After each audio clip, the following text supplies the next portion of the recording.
আমি আবার আমার বাসায় যে জিনিসটা বেশি পছন্দ করে সেই জিনিসটা তৈরি করতে বেশি পছন্দ করি। হ্যালো ফ্রেন্ডস, আসসালামু আলাইকুম। আজকের রেসিপিতে স্বাগতম জানাচ্ছি।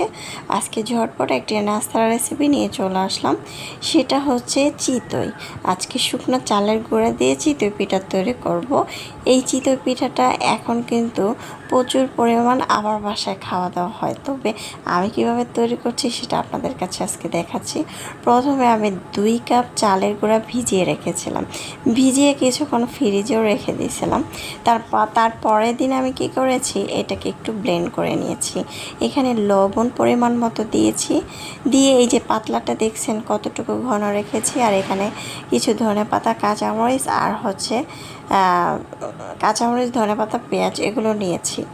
তারপরে চুলায় একটি প্যানের মধ্যে দিয়ে দিলাম হালকা একটু তেল, পোচা দিয়ে দিলাম। তারপর হচ্ছে এটার মধ্যে দিয়ে দিচ্ছি ধনেপাতা, কাঁচামরিচ, পেঁয়াজ আর হচ্ছে ম্যাজিক মশলা, আর হচ্ছে একটি ডিম ভেঙে দিয়ে দিচ্ছি। দেখতে পাচ্ছেন, ঝটপট এই নাস্তাটা আপনার বাসায় তৈরি করে নিতে পারেন।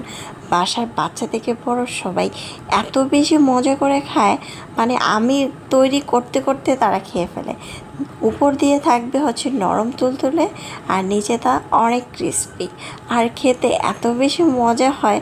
বাসায় যদি আমরা এরকম মজাদার স্বাস্থ্যকর খাবার তৈরি করি, বাইরে আর কখনোই কেউ যাবে না। যাই হোক, আলহামদুলিল্লাহ খুবই মজা হয়েছিল। আমি কিন্তু এইভাবে সবগুলো তৈরি করে নিচ্ছি। 2 থেকে 3 মিনিটের মধ্যে কিন্তু এটা হয়ে যায়। চুলার আঁচ কমিয়ে দিয়ে তৈরি করতে হবে, প্রায় 80%-এর নিচে তৈরি করে রাখতে হবে চুলার আগুনটা। যাই হোক, আমি কিন্তু এক এক করে তৈরি করে নিচ্ছি। যারা ডিমটা কুসুমটা ভাঙা চায় তাদের ভেঙে দিচ্ছি, যারা পুরো ছড়ানো চায় আমি কিন্তু পুরো ছড়িয়ে তৈরি করছি।